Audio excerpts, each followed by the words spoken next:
Welcome back to the Burning Branches podcast. My name is David, and with me are Christian. It's Kenny. This is Darius. And this is Scott. And today we wanted to welcome you into our conversation as we explore and discuss about how we can have a good attitude in a bad situation and how that can really affect the people around us and how that can really affect how, the Spirit of God can really move through us. So we're going to be talking a little bit about that. I want to kind of start off by saying, I was really challenged. I was reading about Joseph this week and this past week. And just all of the different parts of his story about how he chose to have a good attitude, he gets thrown down a well, he gets sold into slavery, he gets accused of being with a woman that he wasn't with. He gets thrown into prison, and he just kept choosing to have a good attitude. And at the end of it, what were his words? He said, I have seen now that you did not do these things to me, but God has done them. So it's like God was like, yeah, I knew all of that stuff was going to happen. But the reason I did it, so my glory could shine through. And Joseph kept a good attitude and was able to keep producing that good fruit, It's insane. I think it's insane to really think about the whole conversation of Joseph and the whole storyline or the whole pipeline of the instances that happened before the ultimatum of his brothers coming back to him. I think it's ridiculous to look at it or even think about it, let alone consider the fact that this dude was sold into slavery by his brothers, Yeah. And at that time, maybe they thought they were doing something right, or this guy is. Well, they certainly didn't like him. Right. This guy's had dreams. He's had visions where they're going to be bowing down to us. From a place of bad attitude that his brothers had. So now they make decisions out of just a bad attitude, out of envy, out of jealousy, or whatever the case is. But to come to think about how everything just circled right back to just all the brothers in Joseph's house, and the fact that Joseph had the ability to take the story away from the people that hurt him. And so he basically just nullified the people that hurt. He took the story away from him. If you're able to take your story away from the people that hurt you and determine in your mind that whatever they did to you, it's okay. Whatever you did, it's okay. Right. You meant it for evil, but God made it good. To take your story away from the people that hurt you, something that I think every single one of us need to actually mature in that. Because a lot of times that's something that I've suffered with per se. I'll hold a lot of the pain that people caused me, or I hold a lot of the hate that people showed towards me. Certain words that was said to me, or you're not a good communicator, or you seem controlling, or all those things, just harboring those things within us, And sometimes it's so hard to break free from those things. It really is. It's so difficult to just set yourself free from that. And I've realized that it's not myself that's going to set me free from it. It's God that can actually give me the grace to be able to set myself loose from those things. And so understanding it was not something that Joseph could do on his own. Because I personally think it's impossible. It really is impossible to just automatically love someone that stabbed you if it's not something that's like a divine grace or a divine ability to have the power to forgive someone that hurt you. If not, it becomes very difficult to just turn the other cheek to another person that slapped you on the other. Oh yeah, definitely. And it's interesting to me how God, he had anticipated all this, right? But it's almost like a Job story, where it's like with Job, he's like, have you considered my servant? You could do all kinds of stuff. You could kick him to the dirt. He's still gonna shine my light, Right. And I've been thinking kind of personally, God really challenged me, and I was starting to have kind of a bad attitude about certain, minor things, and they were getting in my brain, and I was having a bad attitude. And then I realized God ministered to me. He says, you can't produce fruit through other people if everything's going to serve you. He's like, things have to serve other people. And so I got a realignment, a correction. Right. And I was like, oh, wow, if I'm actually approaching these situations to serve other people, then suddenly, hey, I'm not complaining as much. The problem gets taken care of because I'm taking care of it. And then I'm doing it with a cheerful attitude. And then those people turn around and it's it's a good cycle. It realigns the whole cycle where other people, I could start a fight with somebody and be like, hey, you haven't been doing this right. I don't like the way you're doing that. And then I would be completely justified, right? What does the world say? The world says it's just you got to stand your ground. You got to set your boundaries. You got to be firm. And okay, all that's useful. But the difference is is when I'm considering somebody else and being like, you know what, I would be perfectly just to say that. But God himself would be perfectly just to look at me and say, you belong in hell.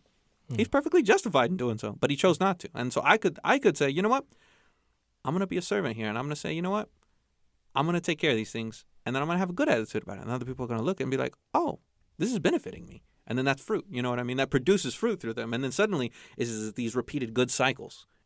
And so when you look and you really zoom in on how God when you're perfectly justified on having a bad attitude, man, they cut me off in traffic. How dare they do that? Right. And it's like, you know what?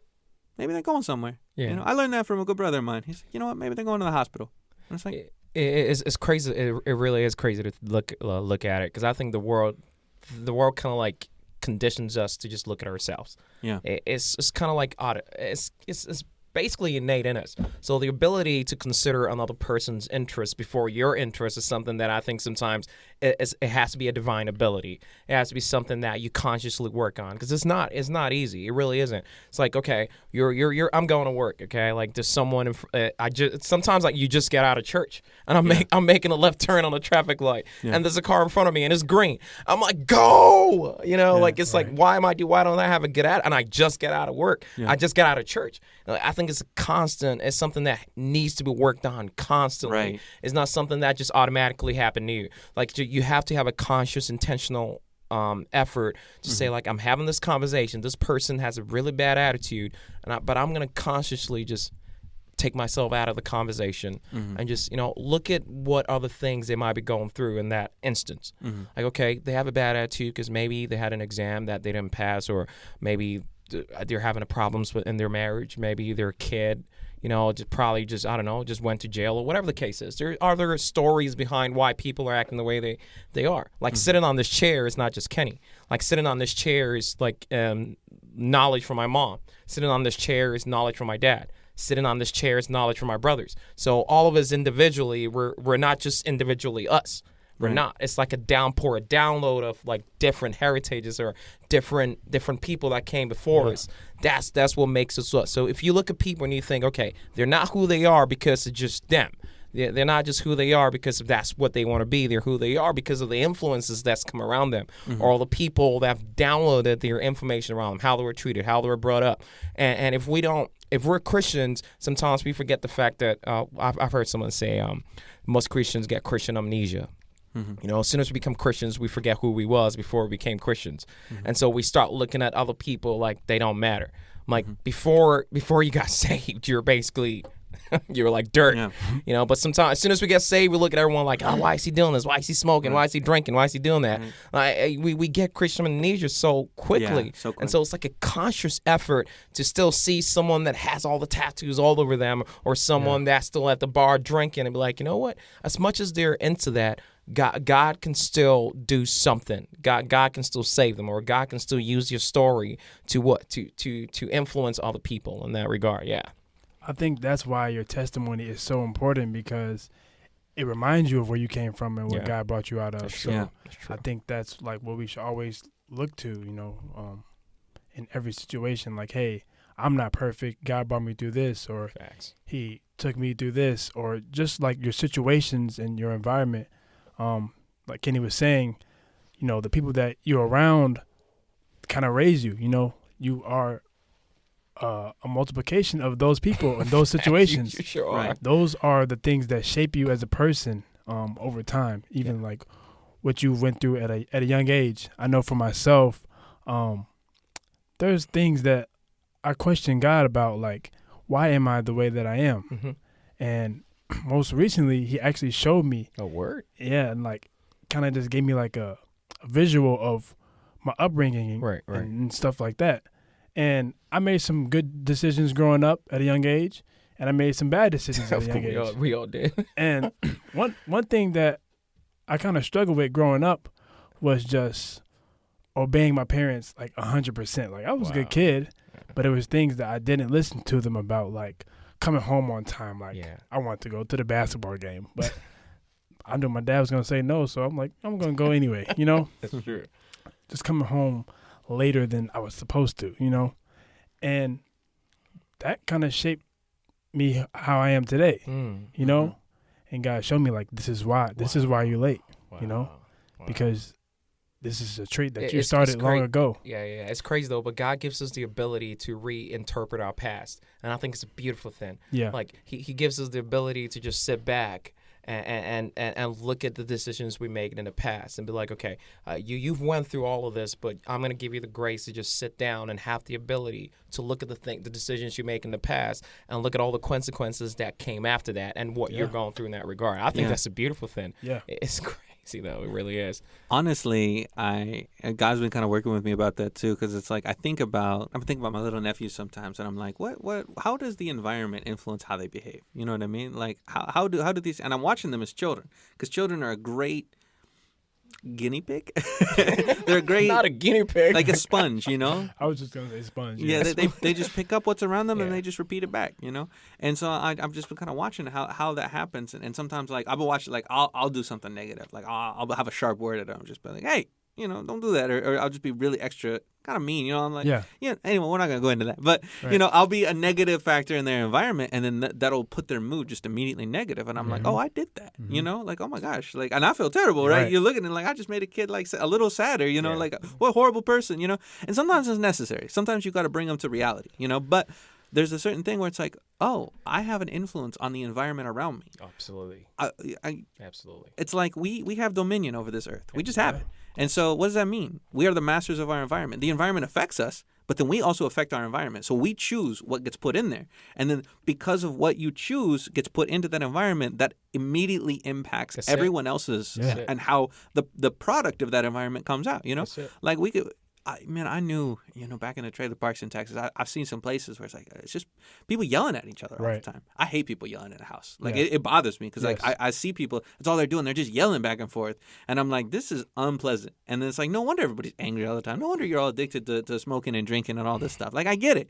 I understand. I'd need to smoke and drink if I was in a house where everybody's yelling at each other and cursing at each other all the time. But that's the environment, right? But then when you make a conscious decision, say, you know what, I'm not going to be a part of this, and I'm gonna speak I'm gonna speak some life into this environment. I'm gonna be a positive factor in this environment, right? Right. That changes everything. Right. It changes. I everything. also think like it's easier. It's so easy for we to always take the it's easy for me to say something back if someone disrespects me. Yeah. It's like, man, why would you say that? It's easy. easier to do that. It's a lot harder for you to just take a step back, take the light off yourself.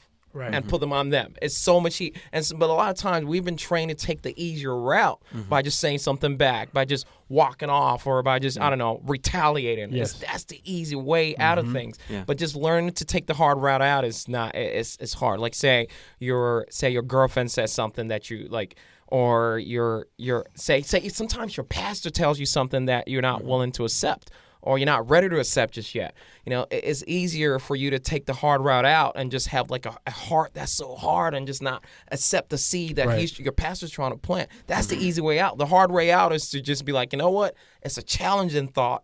It's a very challenging command from my pastor or from whoever it is, and I'm gonna see how I can grow through this situation by taking up that challenge. That's the hardest part. Usually we just take the easy way out. I know I have. Yeah. Because my general manager will come up to me and just say something crazy. I'm like, I've been here 9 years. No, you've been a general manager for 2 years, and you're a terrible general manager. The easy way out is for me to say that thing. I'm like, you worry about the right Easy thing. until you're collecting that unemployment check. Right. Man, I should have listened to him. I'm like, worry about the right thing. It's easy for me to say that. You know what? Worry about the right things. Don't worry about me not doing this. Don't worry about if we have this. Worry about if your employees are happy. It's easier for me to say that. But the hard way is to be like, you know what? As much as you're not doing your job right, I'm still going to respect what you tell me right now. I'm just going to walk away from it. And that's good. That's part of your job as an employee there, because he has authority over you in that setting. You know what I mean? So that is important. And it shows the light, you know, Yeah. that's God working in you too. Yeah. That's So true. while you're thinking those things and you're doing something positive from it, you're making an impact in his life as well. Oh.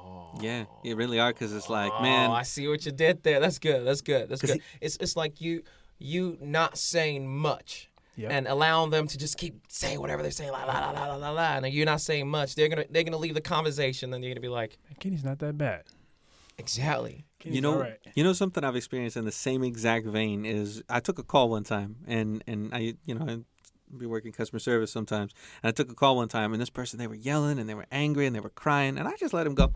I'm just kind of like check my phone, just let it out. Right. Oh no, I'm so sorry. Oh no, I'm so sorry. Get about 5 or 6 minutes, and then they were done, and then they were like, I'm really sorry. You didn't deserve that. Like, they came to reality, and they were like, there's a human being on the other line. I'm just like, you're just frustrated. You just want to let it out of somebody. That's fine. True. I'm here to listen, And then it was like when they had let it all out, they felt ashamed of themselves for how they had treated me. Yeah. And I think that is where it was that King David says, he says, let your enemy... be merciful to your enemies, and in doing so, you'll heap coals of fire over their heads. What does that coals of fire mean? That's a sacrifice. That's a way to redeem themselves. And so it's like, by being merciful for them, you give them a second shot, and they're like, oh, wait a minute, I could have not done that. Like, and then now they're changing, right? Yeah. So it's like reflecting. You're just basically holding up a mirror, and then they're like, oh, I don't like what I'm looking in the mirror. Yeah. That verse comes in my head a lot of times. Like, in those moments. That verse when it talks about heaping coals of fire on their head, like I pray, and that verse comes in my head, and just like, okay, the Holy Spirit's working. Be merciful, don't retaliate. Don't try to do it your way. Let God handle it. If He wants to heap coals of fire over their head, He do it. Yeah, that's not our job to do. Yeah. To try to take vengeance in our own hands. Oh, like, right. Yeah, that's not good, because we can mess it up more. Oh yeah. Put more fire on the situation and burn both of us up. And burn both of us. That's it. Now we both in trouble with God. No, that's true. Now we're both on fire. That's absolutely true. Because sometimes we make the situation worse. Mm-hmm. Like, it's better for you not to have said anything. Yeah. But it's just so hard because we feel good when we say something back. Right. It feels good. Mm-hmm. I know it feels good because I've been there before. Right. It's like, man, you're never there for me. Like, say like one like if a few relationships in my life, like they came in and like, I did this for you, I did that for you. It's just easy for me to say, you were never there for me. You never did this. You never showed up for this. It's easy. But the hard way is like, you know what? It's okay. Right. I'm gonna let you say whatever you gotta say. Exactly. I'm just gonna take the background and just allow you to just feel good about yourself. Yep. But it takes an extra grace from God. That's what I think. I think it just takes this divine grace that God gives us to be able to do that. It's like even having a conversation with your wife. I'm not married or whatever the case is, but it's like sometimes I can imagine them saying something that might be so hurtful. That hurts your ego, but still the same. And your women always know exactly what hurts you. They study you, and they're like, I know what'll kill this man right now in his tracks. They will demolish you if they could. Like I've heard people say, you give a woman a word, and she'll give you a sentence. You give her a sentence, and she'll give you a paragraph. You give her a paragraph, she'll give you a whole book. Like they're such an incubator. It's like they know the right things to say. I don't know, it's like an ability that God gave them. Yeah. But it's like, imagine having a conversation with a woman and she knows exactly what you're saying. She says something that's very hurtful. The ability for you to just have the grace to just be like, you know what, babe? It's okay that you said that. Or even you're not even mentioning that, but you're just taking it in and finding the right moment to communicate with her what your true emotions are. Because in that exact moment, if you lash out, it might be something else. Mm-hmm. I think it's an extreme amount of grace that we men need to hold those conversations or to hold your tongue. It's not easy though. Peace. It's not easy, man. It's like I think it becomes easier once you make it a habit and you're consistent in that. Mm-hmm. But by any means, don't become a doormat. How do you maintain that consistency? Honestly, for myself, I'm not married, but I pray, and in those situations, God, like He works in me. Just have grace, just don't try to retaliate. And He's been working with me in that regard, and I feel like I can give myself a pat on the back because I noticed it. Like, okay, like I'm talking really softer now. I'm not saying harsh words. My words are not hard. Wow. Yeah. Like, okay, this has to be God, Wow. But you have to keep a habit, like be consistent in that. And, that's your that's a testimony as well. Like God changed my tongue. I don't talk the same. I don't. That's a big deal. I don't talk maliciously. You know something that I was thinking about, a couple of little quick things, because you mentioned, like, I was working with you, like, showing you your past, right? And then it's like, you got to think about, like, well, there's a lot of people that they have a lot of hurt in their past, like some specific things that, like, cause them to react a certain way. People have traumas, man. I met some people with some real traumas. And when they could react out of that trauma and they recognize that they're not going to act out of that trauma, and men, we handle trauma a little different, Women, they tend to act a certain way. Women men are a little more open about their trauma. Like I have these traumas that they really impact the way that there's hurt that impacts the way that I'll treat you, and they'll be conscious of it. Men aren't conscious of it. That's true. You're not conscious of the time that somebody was real harsh with you when you were a kid, because that's the masculine thing to do. You got to be real harsh with that kid, but it hurts, you know? And then, you're 20, 24, 26, 27 years old, and you're going to be coming out of that hurt place, and you're going to be trying to hurt somebody else, right? Wow. And so you got to think, like, every situation, every attitude is going to try to reproduce itself. And so, like, are you going to be a conduit to reproduce that bad thing? And it's like that negative thing. It's like, I'm not saying don't correct your kids, right? That's not what I'm saying at all. What I'm saying is, like, don't provoke your children to wrath. You know what I mean? And I think all of us as male children have been provoked to wrath at some point when we were a kid, where like our parents really hurt us, you know? Yeah. And it's like, we can look at that and we can say, oh, that was a lot, and it hurt me at the time. And then we don't even realize we're acting out of that. We don't. And as men, you have to be aware. Like women, like I said, women are so aware of their traumas. They know it. They're schooled in it. They're emotionally sensitive creatures. They're purposefully that way. And men are like, I don't want to deal with that. Let me just turn on the football game and let me just zone out for a bit. It's almost a sense like we're running away from the problem itself and not dealing with it at hand, you know? Right. And it can come back to haunt you. Right. And, and we're not dealing with it in the correct time or the proper way. Like, the football game is not going to help you, bro. No, it's not going to help anything. But it's like, you don't want to deal with that negative emotion right now or where the source is. My aunt, I had an aunt who said something to me one time back when I was smoking, and she was recovering from smoking, and I was like, we were kind of talking about it a little bit, and she's like, I haven't dealt with the reason why I started smoking in the first place, and it was so profound to me. I was like, oh, there was a reason you started. Wow. She's like, I'm dealing with that right now. And I mean, to this day, I think she did. Shout out to you. I'm not gonna tell your name, but you know who you are if you're listening. Shout out to her. But shout out to her. What's up, if if you've overcome that trauma, and it's like she recognized what made her start the trauma, the thing that sparked the thing that to fill that gap that was left. And I just want to say, like, so. You got to think, like, if an attitude or an emotion or whatever wants to reproduce itself, like misery loves company. If you're in a bad mood, you want somebody else to be in a bad mood too. Right, yeah. Right. And you're going to go about it one of two ways. You're going to yell at them, or you're going to be like, oh, listen to my problem and feel bad for me. You want them to feel bad too. It's like you want to reproduce that. But the same way, you're excited. You're like, hey, be excited with me. Be happy with me. Right. It's like you want to reproduce it. It wants to reproduce itself. But check this out, right? And so if you're in a trauma, in a hurt state, and then you decide to cut that and say, I'm going to deal with that right now. I'm going to accept it. It's valid. All right, there's a reason that I can feel that way. But I'm going to choose to act instead in the Holy Spirit. And what are the fruits of the Spirit? Patience, love, endurance, charity, all these different things. Kindness, meekness, all these things. Long suffering. There you go. Keep it coming. Long suffering. This man went to Sunday school. But you look at all these things, it's like, well, what's the purpose of fruit? We talked about this on, I think it was episode 1. We talked about this, where it's like charity. There you go. We talked about what is the purpose of fruit? Is to help somebody else. It's not to help yourself. We think, I'm exhibiting all these fruits. Well, great. What are you doing with them? Who are you feeding them to, right? Wow. It's like, they made me angry. Now's the time to be patient. Right. Why? Because it's going to produce fruit through them, and it's going to stop the anger in its tracks, and it's going to impact the environment, and it's going to be like, you know what? You yelled at me, and I'm just gonna be patient with you. I'm gonna be long suffering with you. I'm gonna take that, and why? So that you can reproduce that patience, so you can reproduce that long suffering through them, because it's gonna like we were talking about before. It's like shining a mirror back at them. They're like, oh, and then it gives the Holy Spirit a chance to hit their hearts. God can impact them. If you were to try to take vengeance on that situation, then now you're reproducing anger with anger. And it's okay to be angry. It's valid to have feelings. It's okay to have feelings and understand, like, somebody hurt me or somebody did something wrong to me. But then what happens is like, now I'm going to hurt somebody else. That's not good. I also think it's very difficult to say that. Well, I should say you can't produce anything good out of anger. Like, no one has achieved anything by retaliating. Facts. Yeah, no one has really achieved anything by being like, oh wait, you're mad at me. I'm mad at you too. Okay, we're just gonna keep being mad at each other forever. Keep throwing a flame on the fire. What do you achieve here? Right. What you achieve is just bitterness and just a long life of just not being able to let go of things. Yeah. So I personally think that you truly achieve something by loving the person that hurt you, like taking your story away from the people that hurt you, and determining in your heart that whatever they did to me, I'm just gonna let it go. Whatever they did to me, I'm just, I'm just gonna let it go.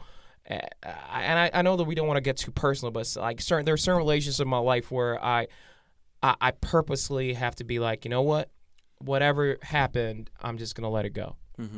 Because if not, it just breeds bitterness. It just breeds just discontent within your heart, and you're just sitting there thinking, as much as they're just living their life, but I'm just here soaking, I'm just here wallowing in the mud, thinking that I just need the world to look at me. I want the world to stop and acknowledge how I feel about this situation, and the world is not going to do that. And that's a really hard situation that I had to come to grips with. Because sometimes I feel like the world has to stop for me. I'm going through this. I just had a car accident. I just did this. The world has to stop. Acknowledge how I feel. And then be like, you know what, Kenny, I'm going to help you through this. But life doesn't do that. No. Life still goes on. Right. And sometimes it's so hard for me to accept that part. Yeah. But if I just keep sulking in that, I'm just going to just sit there and be self-pitying, like just bitter all the time. Why is this happening to me? But life doesn't happen that way. But I'm glad I got Jesus, though. Like, Amen. Sometimes I don't know how people do it without Jesus. Man, I have no idea. I'm like, how do you do it? Like, even me with Jesus, sometimes like my flesh comes to play, right? And it's so hard. How do you do it without Him? Like, I don't even know, man. Yeah. It's crazy. It really is crazy to think about it. I think it's good that you said that. Like, you don't stay in that place, like unforgiveness. Stay in that place because that can hold you back from progressing. I know for myself, I have to forgive people. I am a person that is quick to forgive. Really, I don't take a long time to forgive somebody. If they hurt me, they might not know that I forgave them. Like as soon as they hurt me, I forgave them already. Right. Because it's for me. It's not for them. Wow. Wow.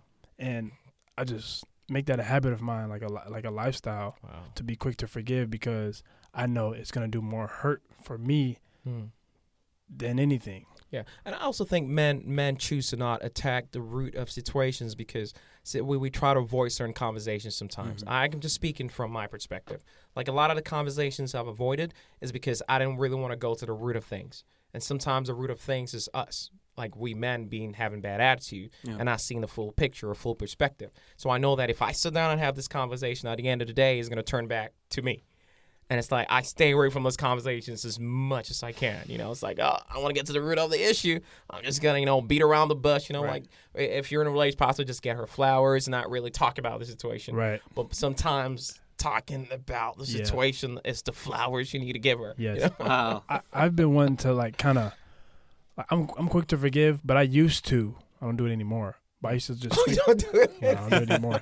I used to sweep things under the rug. Yeah. Like, I'll deal with it later. Right.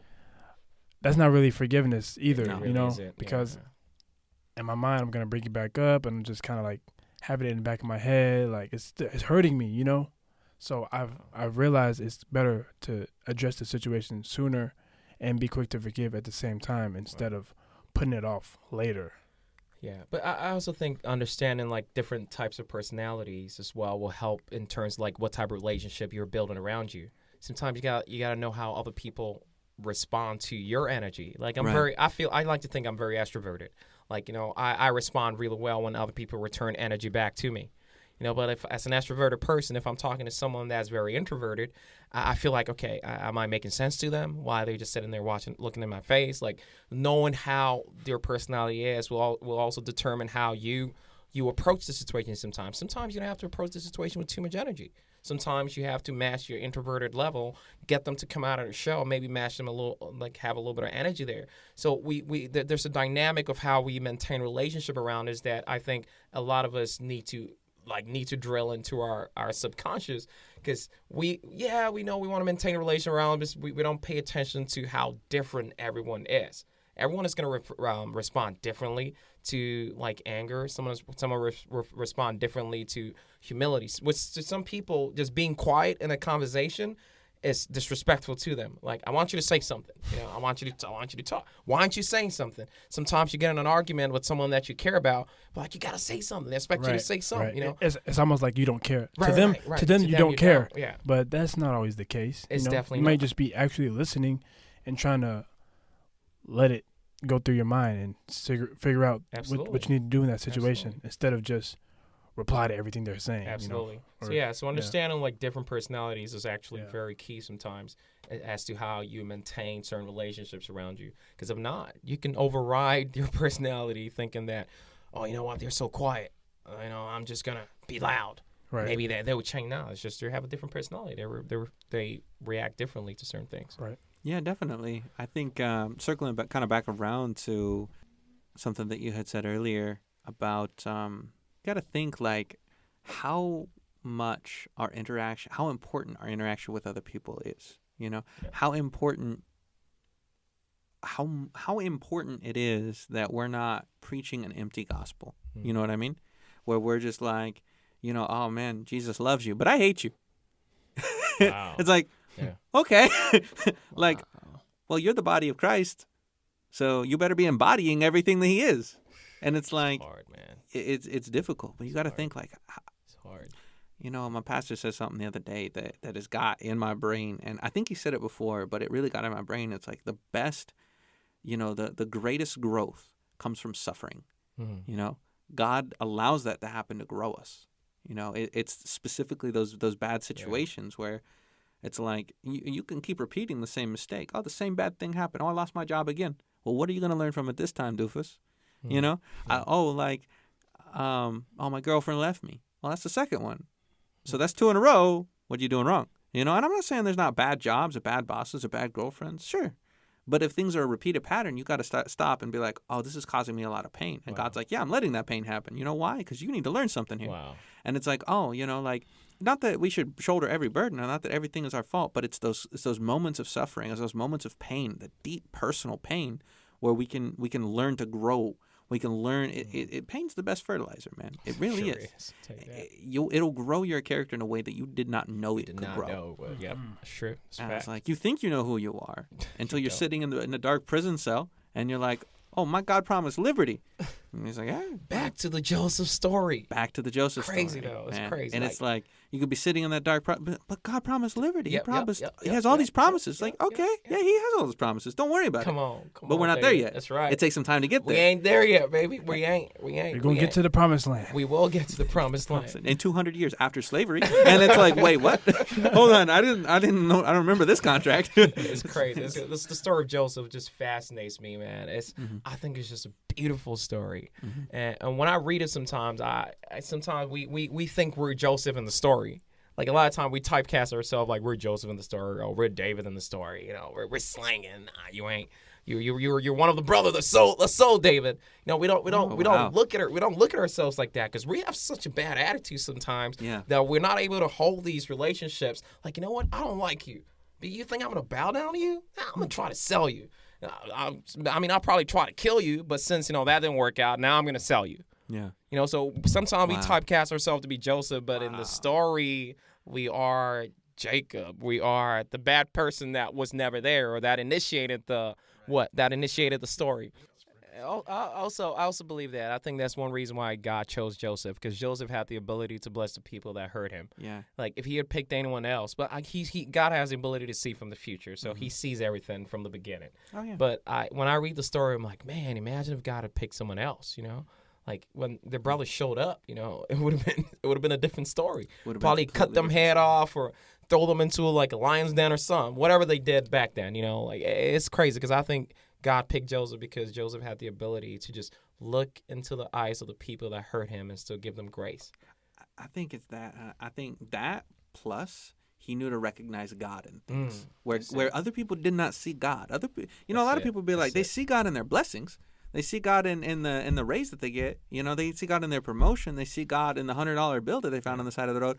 But did you see God in the man who punched you in the face? Wow. Did you? Wow. And it's like, well, really, like think about it. It's like, did Joseph saw God in the people who sold him into slavery? He said, oh, God did that thing. Wow. And thank Him for it. Wow. It's like, all right, well, hey, what about the time that let's get down and dirty? Like, what about the time you got robbed? And then you're like, did you look at that man that was robbing you and say, oh, thank God for it. That was God right there.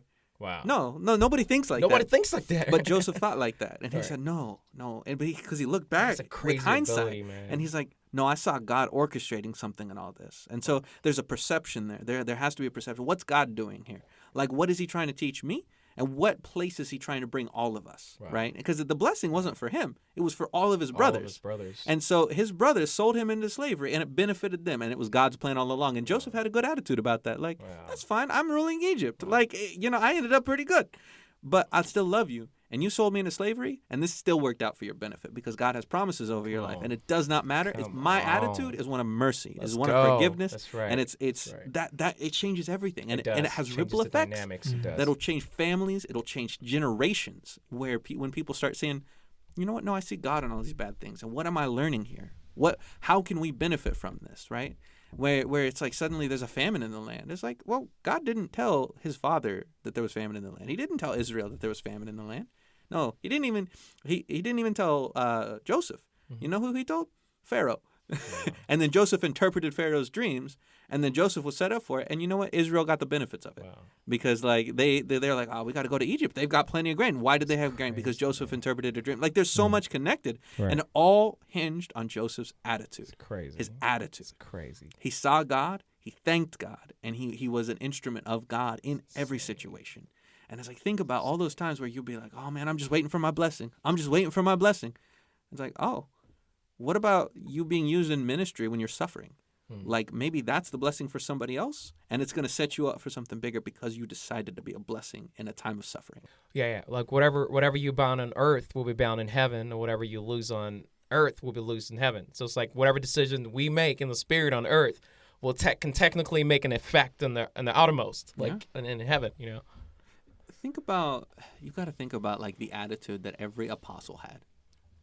You know, they're being persecuted. They're being thrown into jail. Paul died. The man died, and Jesus sent him back. He said, you're not done yet. Get back up. And he said, you know what? He writes, I did it all for your gain. He said, this is God's hand to provide glory for your gain. Wow. And so that was I think when we adopt an attitude of like, you know what? This is a pretty terrible situation, but I see God's hand in it. And it's for his glory to shine out for your gain, not mine, for yours. Amen. Yeah. And so I think that is the shift. That is the whole attitude shift. You know, like, I mean, you got to think like in your workplace, and you're like, man, I'm just, I'm having a bad day, but I'm going to have a good attitude anyway. And then somebody walks up to you and they need help. They need whatever you have. You have that light in you. You have that seed to plant in them or to water the seed that's already there. And you just, you know what? I can actually minister in this suffering. I can come in and I can say, you know what? I'm going to have a good attitude in the suffering for your gain. I recently met someone that is kind of going through something, like a marital divorce and stuff like that. That's rough. And through their situation, I was able to like pick up and learn some things, like model like how a father should be. Just being with your kids, and even through their dark situation and a low point in their life, I told them like, the world needs more fathers like you, and you're a great example to myself. Wow. And I believe that God was just showing me things like that. You can still do great things of God and be there for your family, even in low points of your life. Wow. Wow. And I don't know, just like the whole situation, you were just ministering to me. Mm-hmm. Wow. And like you just said, like David just said, I'm having a bad day, and I can still show a light in somebody else's life. Right. Yes, I'm having a bad day, but their life right now might be bad. They might be going through a really dark time, a really dark place. Yeah. If you really consider that, yeah. And we're just having a bad day, and the day isn't even over, And I don't know, it just really, really touches my heart to see how people can go through things but still minister to us as Christians, And I think it's a blessing that we can realize things that God is trying to show us in somebody else's dark time, and we can apply it to our own life, and he can bring them out of their situation through that. Definitely. I think it can have huge ripple effects. I remember earlier in this season when I was in my garden, I was growing, a few different varieties of plants, a few different varieties of green beans. And I had this one plant. It was only one. It was small.